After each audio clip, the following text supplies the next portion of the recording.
है। आज हम पढ़ेंगे electric charge and field charges. Electric charges बोले तो ये सब्सटेंस होते हैं जिनमें कुछ ना कुछ चार्ज होता है। वो चार्ज पॉजिटिव भी हो सकता है, वो चार्ज नेगेटिव भी हो सकता है। ये चार्ज उनके अंदर प्रेजेंट इलेक्ट्रॉन के लूज़ और गेन की वजह से आता है। इनकी जो एसआई यूनिट होती है चार्ज की वो होती है कूलम्स, और एक इलेक्ट्रॉन पे 1.6 इंटू 10⁻⁻19 कूलम्स का चार्ज होता है नेगेटिव में। अगर हम बात करें इन चार्जेस की प्रॉपर्टीज़ की, तो ये अपने आसपास इलेक्ट्रिक फील्ड बनाते हैं। वो फील्ड इनके शेप पे डिपेंड करती है, और ये पॉजिटिव से निकलती है और किसी और नेगेटिव पे जाके जुड़ जाती है। अगर हम बात करें फंडामेंटल लॉ ऑफ इलेक्ट्रोस्टैटिक्स की, तो वो होता है कि जो लाइक चार्जेस होते हैं वो एक दूसरे को धक्का देते हैं, और जो अनलाइक चार्जेस होते हैं वो एक दूसरे को पास उड़ा रहते हैं। यानी कि दो लड़के मिल गए तो एक दूसरे लड़ लेंगे, एक लड़का एक लड़के मिल गए तो उन कपल बन जाएंगे। उसके बाद कंडक्टर्स की अगर हम बात करें तो ये वो हैं जिनके अंदर फ्री इलेक्ट्रॉन्स होते हैं जो कि अपने अंदर से करंट को फ्लो होने देते हैं। इंसुलेटर्स के अंदर फ्री इलेक्ट्रॉन नहीं होते, या अंदर अपने अंदर से करंट फ्लो नहीं होने देते। इलेक्ट्रोस्टैटिक इंडक्शन की अगर हम बात करें तो सपोज़ तुम्हारे पास एक रॉड है जो कि चार्ज है, उसमें ओनली पॉजिटिव चार्ज है। तुम उसे किसी और मेटालिक सरफेस के पास लेके जाओ तो उसमें सपोज़ यहाँ पे ये मेटालिक सरफेस है, इसमें पूरा चार्ज जो है वो यूनिफॉर्मली डिस्ट्रीब्यूटेड है। लेकिन जैसे हमने उस पॉजिटिवली चार्ज रॉड को उसके पास लेके गए, उसका जो नेगेटिव चार्ज होगा वो एक साइड अलाइन हो जाएगा और दूसरा साइड पॉजिटिव की तरफ अलाइन हो जाएगा, ताकि ये दोनों एक दूसरे को अट्रैक्ट करके न्यूट्रल कर सकें। उसके बाद आती है हमारी बेसिक प्रॉपर्टीज ऑफ चार्ज की। जो चार्ज होते हैं वो एडिटिव होते हैं नेचर में, वो पॉजिटिव हो या नेगेटिव हो, हम उन्हें ऐड कर सकते हैं नॉर्मली। उसके बाद कंजर्वेशन। अब जो है चार्ज होते हैं ना तो हम बना सकते हैं ना मिटा सकते हैं, ये सिर्फ एक से दूसरे मीडियम में ट्रांसफ़र हो सकते हैं। और क्वांटाइजेशन बोले तो अगर हम चार्ज चाहते हैं तो वो हमेशा मल्टीपल होगा 1.6 इंटू 10⁻19 का। इससे कम या ज़्यादा नहीं हो सकता, क्योंकि पॉसिबल ही नहीं है। एक इलेक्ट्रॉन पर इतना चार्ज होता है, उससे कम होता ही नहीं है। फिर हम बात करते हैं कूलम्स लॉ ऑफ इलेक्ट्रोस्टैटिक्स की। Suppose we are having two bodies जिनके बीच में डिस्टेंस है r का, और दोनों पे चार्ज है q1 और q2 का। तो ये दोनों एक दूसरे के ऊपर लगाएंगे फोर्स। अब तुमने पिछले क्लास में ग्रेविटेशन तो पढ़ाई है, तो उसमें क्या होता था, F=g m1m2/r²। ये भी उससे थोड़ा मिलता जुलता है, बस यहाँ पे m की जगह q आ जाएगा क्योंकि यहाँ पे चार्ज है, और g की जगह यहाँ पे k आ जाएगा। तो force k q1q2/r², where r is the distance between both the charges. अब जो k है वो होता है 1/4πε0। एप्सिलॉन नॉट बोले तो permittivity of the free space, कि वो मीडियम अपने अंदर कितना चार्ज इधर उधर होने दे रहा है। ऑल्दो दिस के इज़ द इलेक्ट्रोस्टैटिक कांस्टेंट, और ये मीडियम पे डिपेंड करता है क्योंकि परमिटिविटी हर एक मीडियम की अलग अलग होती है। फ्री स्पेस में ये जो कि होता है उसकी वैल्यू होती है 9 इंटू 10⁻19 न्यूटन मीटर्स पर कूलम स्क्वायर, और इस एप्सिलॉन नॉट की वैल्यू होती है 8.85 into 10⁻⁻12 newton inverse meter square coulomb square. देखो अब हमें क्वेश्चन आ सकता है कभी कि तुम्हें निकालनी है रिलेटिव परमिटिविटी, और रिलेटिव क्या होती है, हमारी नॉर्मल परमिटिविटी जिसमें हम हैं अपॉन द स्टैंडर्ड परमिटिविटी, यानी कि permittivity of the medium in which you are having your charges upon the permittivity of the free space, E upon epsilon not.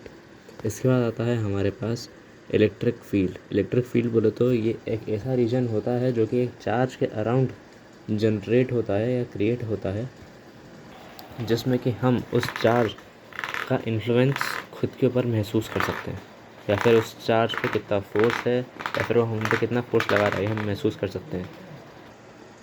देखो तो इसका जो फॉर्मूला होता है वो होता है E=F/Q0। Q0 बोले तो वो चार्ज जो तुम एक रखे हुए चार्ज के पास लेके आ रहे हो। सपोज हमारे पास एक चार्ज था जो रखा था, हमें उसकी इलेक्ट्रिक फील्ड निकालनी है, तो ऐसा तो नहीं है कि वो हमें फील हो जाएगी। उसको फील करने के लिए हमें है ना एक दूसरा चार्ज चाहिए होगा जो हम उसके रीजन में लेके जाएं, तो हमें पता चल जाएगा कि कहाँ तक उसकी इलेक्ट्रिक फील्ड है। जैसे तुम एक मैग्नेट के पास, एक मैग्नेट है तुम्हारे पास, तुम्हारे हाथ में, तुम्हें थोड़ी समझ आ रही है उसका कितनी फील्ड है, कितना ज़्यादा उसका इन्फ्लुएंस है, कितना दूर तक वो अपनी फील्ड ट्रांसफ़र कर पा रहा है। जब तुम उसके पास एक दूसरा मैग्नेट लेके आओगे तुम्हें समझ में आ जाएगा, फोर्स रहेगा तुम्हारे हाथ के ऊपर कि इस फील्ड में आने के बाद ये मैग्नेट अट्रैक्ट हो रहा है या फिर ये मैग्नेट रिपल हो रहा है। ऐसा यहाँ पे भी है, एक क्यू चार्ज है, इसके पास अगर हम चार्ज लेके जाते हैं तो एक सर्टेन डिस्टेंस के बाद ये चार्ज अपने लाए हुए चार्ज को, जिसको हम टेस्ट चार्ज बोलेंगे हमेशा, उसको खींच लेगा या तो दूर भगा देगा। तो जो मेन चार्ज था जिसके आसपास हमें इलेक्ट्रिक फील्ड ढूंढनी है वो होता है सोर्स चार्ज, और जो टेस्ट करवा रहे हैं जिसके हम वो है टेस्ट चार्ज। ये टेस्ट चार्ज की एक प्रॉपर्टी है कि इसका जो मैग्नीट्यूड है हमेशा ज़ीरो रहेगा और साथ में इसका जो चार्ज हमेशा पॉजिटिव रहेगा। तो हमने फार्मूला क्या देखा यहाँ पे, एफ इज इक्वल्स टू मतलब E is equals to F upon Q naught. इसकी ऐसा यूनिट होती है न्यूटन पर कुलम, और ये एक वेक्टर क्वांटिटी है, यानी कि नेगेटिव और पॉजिटिव दोनों में हो सकता है। फिर हम बात करते हैं electric field for a point charge. हमें क्या बताया, फोर्स का फार्मूला होता है कि Q1 Q2/r², है कि नहीं। उसके बाद हम जानते हैं हमारी जो इलेक्ट्रिक फील्ड होता है उसका फार्मूला होता है क्या, एफ अपॉन क्यू नॉट। हमें किसके बीच में निकालना है, क्यू और क्यू नॉट के बीच में। इसीलिए इन दोनों के बीच में निकालने के लिए हम इस चार्ज को इसके पास में लेके जाएंगे। तो यहाँ पे हो जाएगा एफ ये, यानी कि F Q Q naught by r², यह आर अपना। तो देखो हम यहाँ पे एफ़ की वैल्यू पुट कर देंगे, तो ये हो जाएगा एफ़ अपॉन क्यू ई में, फिर Q1 Q2 Q naught by r² upon Q naught से क्यू नॉट कैंसिल, तो हमारे पास ई क्या आ गया, Q/r²। ये होती है हमारी इलेक्ट्रिक फील्ड, ठीक है। अब बात करते हैं हम इलेक्ट्रिक डाइपोल की। तो ये एक ऐसा सिस्टम होता है जिसमें दो इक्वल और अपोजिट चार्ज होते हैं, दो इक्वल और अपोजिट चार्ज होते हैं जो कि एक सर्टेन डिस्टेंस पे खुद से अलग होते हैं, जिसको हम हमेशा 2a कंसीडर करते हैं। इसको डिनोट करते हैं P से। इलेक्ट्रिक डाइपोल मूवमेंट को देखो, इलेक्ट्रिक डाइपोल ये हो गया इलेक्ट्रिक डाइपोल मूवमेंट। तो ये भाई कुछ नहीं होता, ये होता है उन दोनों का प्रोडक्ट, यानी कि इन दोनों चार्ज में से एक चार्ज का इनटू डिस्टेंस का। डिस्टेंस को हमने 2a कंसिडर किया था, चार्ज q था, तो हमने q इंटू 2a कर दिया, जिसको हम लिखेंगे p। ये होता है हमारा डाइपोल मूवमेंट। इसकी ऐसा यूनिट होती है कूलम पर मीटर, और ये वेक्टर क्वांटिटी होती है, यानी कि पॉजिटिव और नेगेटिव दोनों में हो सकती है। अब देखो हम देखते हैं इलेक्ट्रिक फील्ड डाइपोल की वजह से जो कि एक्सियल पोजीशन पे है। एक्सियल मतलब एक्सिस के अलोंग है। तो ये तो हमारा एक डाइपोल है, पॉजिटिव नेगेटिव। यहाँ पे तो हमारा एक चार्ज रखा हुआ है जिसको हम यहाँ धीरे धीरे पास ला रहे हैं। अभी यहाँ पे एक मिस्टेक है, देखो ये वाला जो चार्ज है ना, ये हमेशा पॉजिटिव होगा, ये हमेशा नेगेटिव होगा। ये वाला पॉजिटिव, ये वाला नेगेटिव, क्योंकि यहाँ पे जो चार्ज है वो पॉजिटिव है। अगर यहाँ नेगेटिव है तो वो चार्ज बड़े प्यार से यहाँ ट्रैक्ट हो जाएगा। यहाँ से यहाँ तक का डिस्टेंस 2 है, यहाँ से यहाँ तक का डिस्टेंस देखें उससे पहले देखो इसके सेंटर से, डाइपोल के सेंटर से उस चार्ज तक का डिस्टेंस r। इसका मतलब इस डाइपोल के एक एंड से लेके यहाँ तक का डिस्टेंस जो होगा वो r- है, और यहाँ पे r+ है। अब हम निकालते हैं electric field at axial point q plus charge की वजह से, यानी कि ये वाले चार्ज की वजह से। तो ये क्या हो जाएगी, KQ/r प्लस a², है कि नहीं, ये ती तो है। अब हम निकालते हैं नेगेटिव वाले चार्ज के लिए, हो जाएगी -KQ/r माइनस a²। ये डिस्टेंस है इन दोनों के बीच का, हमने जो ऊपर फार्मूला देखा था उसी के अकॉर्डिंग। उसके बाद हमें टोटल निकालना है, तो नेट निकालने के लिए हम क्या करते हैं, प्लस कर देंगे इन दोनों को। इनको प्लस किया कि positive for electric field axial, for electric field axial we will just do the sum of the electric field at the positive charge and the negative charge। इन दोनों का प्लस किया, तुम्हारे पास ऐसा कुछ आ जाएगा। इसको तुम थोड़ा और आगे ले जाके अगर तुम सॉल्व करते जाओ तो इसका जो आंसर आएगा वो आएगा E = 2kPr। P क्या है, डाइपोल मोमेंट, R क्या है, distance between them, upon r² plus a² का भी स्क्वायर, ठीक है। अब अगर तुम्हारा डाइपोल बहुत शॉर्ट है तो यहाँ पे तुम्हारे a की वैल्यू r से बहुत बहुत बहुत कम हो जाएगी, इसलिए यहाँ पे a को हम ऑलमोस्ट इक्वल टू 0 बोल देंगे। r के कंपेरिजन तो 0 ही है, तो वो हो जाएगा E axial = 2kPr upon r⁴। एक r से एक r कैंसिल, तो ये हो जाएगा -2kP अपॉन r³। अब बात करते हैं इक्वेटोरियल पॉइंट की। इक्वेटोरियल बोले तो एक एक्सिस है, उसके परपेंडिकुलर तुमने एक चार्ज रख दिया। तो देखो यहाँ पे ये पॉजिटिव, ये नेगेटिव, यहाँ पे एक चार्ज रखा हुआ है P। अब ये पॉजिटिव है तो इसको दूर फेंकेगा, ये नेगेटिव तो पास बुलाएगा, इसलिए पास बुला रहा है, ये दूर फेंक रहा है। तो यहाँ से इस तरफ थोड़ा सा मूव होगा, और यहाँ से ये इस तरफ में पास बुलाएगा। हम इसको सॉल्व करने के लिए इसके लिए पढ़ेंगे कॉम्पोनेंट्स। ऊपर जा रहा है इसका साइन थीटा कंपोनेंट, नीचे भी इसका आ रहा है साइन थीटा कंपोनेंट, ये माइनस वाले का नीचे, प्लस वाले का ऊपर। और इसका देखो, इसका इस तरफ जाएगा कॉस थीटा कंपोनेंट और इसका इस तरफ जाएगा कॉस थीटा कंपोनेंट, दोनों एक डायरेक्शन में इसलिए प्लस हो जाएंगे। और इन दोनों के बीच का जो एंगल थीटा है, क्योंकि यहाँ पे जो है ये एंगल थीटा कंसिडर किया हमने, तो ये पैरेलल लाइन है, इसलिए ये थीटा हो गया। अब हमें निकालना है यहाँ पे इलेक्ट्रिक फील्ड, तो वो होता है नेट इलेक्ट्रिक फील्ड, इसका प्लस इसका, तो इसका क्या था कॉस थीटा, ये दोनों एक कैंसिल कर रहे हैं, दोनों सेम मैग्नीट्यूड है और अपोजिट डायरेक्शन में, और ये दोनों एक दूसरे को पास बुला रहे हैं, मतलब सम हो जाएंगे दोनों डायरेक्शन में। इसका मतलब ये हो जाएंगे 2 into electric field due to Q into cos theta. अब कॉस थीटा क्या है, कॉस थीटा को हम बोलेंगे बेस अपॉन हाइपोटेनियस। बेस क्या है, बेस है यहाँ पे ए, हाइपोटेनियस क्या है R square plus A square का रूट, लिख दिया भाई R square plus A square का root K Q cos theta. उसके बाद हमने कुछ नहीं किया, हमने लिख दी यहाँ पे ई की वैल्यू क्या होती है भाई, ई की वैल्यू एफ बाई क्यू है कि नहीं, और एंडली क्या होती है के क्यू बाई आर स्क्वायर। अब आर क्या है भाई, यहाँ पे आर है यहाँ से यहाँ तक का डिस्टेंस, इन दोनों के जो डिस्टेंस है ना वही आर होगा, तो ये हो जाएगा R square plus A square. ठीक, अब तुम पूछोगे भाई ये कैसे हुआ, तो अपन आर स्क्वायर होता है क्या होता है भाई के क्यू बाई आर स्क्वायर होता है, तो उसके वजह से एक रूट कैंसिल हो गया यहाँ से, तो ये दोनों मल्टीप्लाई में आ गए, ये ए था अपना तुम्हें याद ही होगा। अब हमने क्या किया, इसको आगे सॉल्व किया थोड़ा सा, तो ये इसकी पावर 3/2 हो गई और ऊपर आ गया K Q 2a by R square plus A square to the power 3/2। हम क्या जानते हैं q इंटू 2a क्या होता है dipole moment, that is p, तो ये k into P upon R square plus A square into to the power 3/2। अगर हमारा डाइपोल बहुत छोटा है तो उसमें ए तो बहुत ही छोटा हो जाएगा आर कंपेरिजन में, ड्यू टू विच यहाँ पे पावर 3/2 और ए तो ज़ीरो हो गया, तो R to the power 2 into 3/2, इसलिए ये 2 से 2 कैंसिल, तो यहाँ पे आ जाएगा क्या अपना 3। तो ई इक्वेटोरियल क्या हो गया K Q by are cube, के पी बाई आर क्यूब।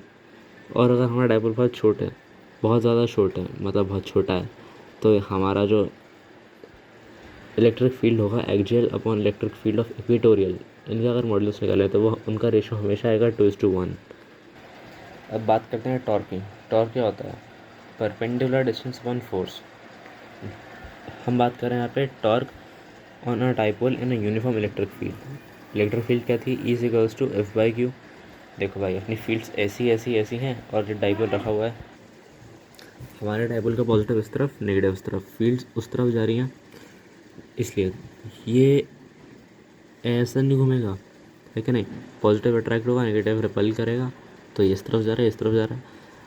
ये देखो हमें लेना पड़ेगा इसका साइन थीटा कंपोनेंट, क्योंकि टॉर्क क्या होता है P E sine theta. Sine theta का क्या होगा भाई, हमने यहाँ से परपेंडिकुलर ड्रॉ किया और इसको मैच कर दिया, इसकी लेंथ हमने बोल दिया 2a होती है डाइपोल की, उसके बाद साइन थीटा इंटू 2a, ये होगा इसके परपेंडिकुलर की लेंथ, यानी कि परपेंडिकुलर डिस्टेंस। तो एंड ऑफ द डे हमारे पास क्या बन के आया भाई, ये बन गया हमारे पास torque is equals to P. P कैसे आया, यहाँ पे आया था तुमने अभी देखा, क्यू इंटू ई। फोर्स क्या होता है, देखो सुनो, हमने कुछ देर पहले ही देखा कि जो इलेक्ट्रिक फील्ड होती है वो होती है फोर्स बाय चार्ज, तो यहाँ से फोर्स क्या होगा क्यू इंटू ई, इसलिए ये हो गया क्यू इंटू ई, और यहाँ पे हो गया कंपोनेंट 2a साइन थीटा। अब ये 2a क्यू मिला के क्या बनाते हैं डाइपोल मोमेंट पी से, तो ये हो जाएगा पी ई साइन थीटा। अब साइन थीटा तो क्रॉस प्रोडक्ट रास्ते बीच में। अभी देखो जानने वाली बात, अगर वहाँ थीटा 0 है तो जो हमारा टॉर्क है वो 0 होगा, स्टेबल टॉर्क होगा। थीटा 180 है तो एकदम अनस्टेबल टॉर्क होगा, लेकिन 0 ही होगा। और अगर तुम्हारा थीटा 90 है तो तुम्हारा जो टॉर्क है वो अनस्टेबल तो होगा, लेकिन साथ में मैक्सिमम भी होगा।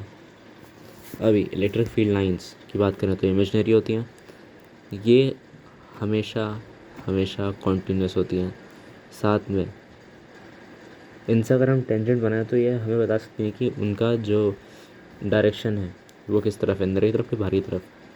फिर ये पॉजिटिव भी होती है, नेगेटिव भी होती हैं। ये नेवर इंटरसेक्ट होती हैं, क्योंकि अगर करेंगी तो एक ही पॉइंट पे कंपास जो है वो दो जगह डिफ्लेक्शन शो कर देगा। परपेंडिकुलर होती हैं हमसे चार्ट से। उसके बाद स्ट्रॉन्ग जहाँ पे होती हैं वहाँ पे फील्ड लाइन बहुत पास में होती है, जहाँ वीक होती हैं फील्ड लाइन बहुत दूर होती हैं। अगर तुम्हारे पास कोई एक हॉलो सा शेप है, सपोज हॉलो स्फेयर या फिर कोई हॉलो सा क्यूबॉइड, तो उसके अंदर इलेक्ट्रिक फील्ड लाइन नहीं होती हैं। देखो भाई यहाँ पे पॉजिटिव है तो चार्ज से बाहर निकल रही हैं, नेगेटिव है तो अंदर आ रही हैं। डाइपोल है तो यहाँ पे देखो मीट हो रही हैं। अगर यहाँ पे चार्ज दोनों के दोनों सेम है तो मीट नहीं होंगी, किसी भी हाल में मीट नहीं होंगी। शीट के लिए है तो शीट से इस तरफ बाहर निकलेंगी हर तरफ, अगर पॉजिटिव है तो नेगेटिव है तो अंदर जाएंगी। स्फेयर है, पॉजिटिव है तो बाहर जाएंगी, या फिर नेगेटिव है तो अंदर आ जाएंगी। यही होता है भाई। जिस भी ये सरफेस पे बनेंगी उससे परपेंडिकुलर बनेंगी, और वो सारी फील्ड लाइंस जो कि उस सब्जेक्ट पे या फिर उस शेप पे अगर परपेंडिकुलर बन रही हैं तो वो हो जाएगा फ्लक्स। और इलेक्ट्रिक फील्ड हमने देखा पहले कि हमेशा परपेंडिकुलर ही होती हैं। फ्लक्स क्या होता है? Number of electric field lines passing through the area perpendicularly. एक तुम्हारे पास कोई सी शीट है ना, उस शीट में से जो भी electric field line perpendicularly pass हो रही हैं तुम उसको क्या बोलते हो? Electric flux. ये होता है E into S equals to 5 बोले तो flux, E equals to electric fields, S is equals to the surface area. ऐसा unit metre square upon coulomb. अभी भाई आगे बढ़ते हुए हम क्या जानते हैं? ये होता है E क्रॉस एस 5। अब यहाँ पे हम इस डायग्राम में देखें तो ये एक शीट है। शीट के थोड़ा सा परपेंडिकुलर तो नहीं, लेकिन एक डायरेक्शन में इलेक्ट्रिक फील्ड जा रही है। तो हम इसका नीचे वाला कंपोनेंट लेंगे, क्योंकि परपेंडिकुलर शेप है तो वो रहेगा कॉस थीटा। कॉस थीटा लिया तो ये फार्मूला बन गया डी फाई, यानी कि electric flux equals to E D S. ऊपर वाले में साइन थीटा अगर परपेंडिकुलर है, नीचे वाले में कॉस थीटा क्योंकि परपेंडिकुलर नहीं है, और ये एक स्केलर क्वांटिटी होती है। Based on this we are having the heart of this chapter which is known as Gauss law. इसकी स्टेटमेंट क्या है? The total flux passing through the surface या फिर close surface is 1/ε0 times the net charge enclose by the close surface. Mathematically हम कैसे लिखेंगे?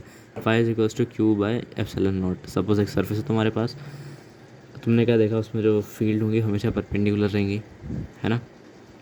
ये perpendicular field Q/ε0 phi is equals to, इसको प्रूव करने के लिए हम लेंगे phi is equals to EDS। EDS ही होता है ना, ये होता है EDS cos theta total flux का। अभी मैंने देखा थोड़ी देर पहले फॉर्मूला। अब यहाँ पे देख, टोटल फ्लक्स के लिए हम करते हैं इंटीग्रेशन करते ही हमारे पास यहाँ पे आएगा इंटीग्रेशन का साइन, ये गोले के अंदर टोटल फ्लक्स में हम यही साइन लगाते हैं। उसके बाद ये हो गया KQ/R² क्योंकि E था। उसके बाद S for the surface area square का यहाँ पे, तो क्या हो गया हमारे पास 4/R²। इसको हमने थोड़ा सा यहाँ पे हाथ से कर दिया, काटापीटी करी, और हमारे पास आ गया Q इक्वल्स टू Q/ε0। अब देखो भाई, गॉसियन सरफेस की बात होती है, ऐसा सरफेस होता है जो हाइपोथेटिकल होता है और हमारी हेल्प के लिए हम खुद अपने लिए बनाते हैं, जिससे कि हम रिक्वायर्ड चीज़ का फ्लक्स निकाल सकें। अभी हम इसे प्रूव करने वाले हैं हमारा Coulomb's law. According to the Gauss law हम क्या जानते हैं? EDS यानी कि phi is equals to Q/ε0। ठीक, ये देखो EDS, E वैसे का वैसा हमने लिखा है DS को volume of area of the sphere, उसके बाद इक्वल्स टू Q/ε0। इसको जब हमने आगे सॉल्व किया तो ये हमें Q ऊपर चल जाएगा और ये नीचे चल जाएगा, और हमारे पास जो वैल्यू आएगी वो सेम टू सेम वैल्यू आएगी। क्या वैल्यू आएगी? F equals to 1/4/ε0 Q0/R²। अभी तुम देखो, ये है derivation of electric field along the infinite long straight wire.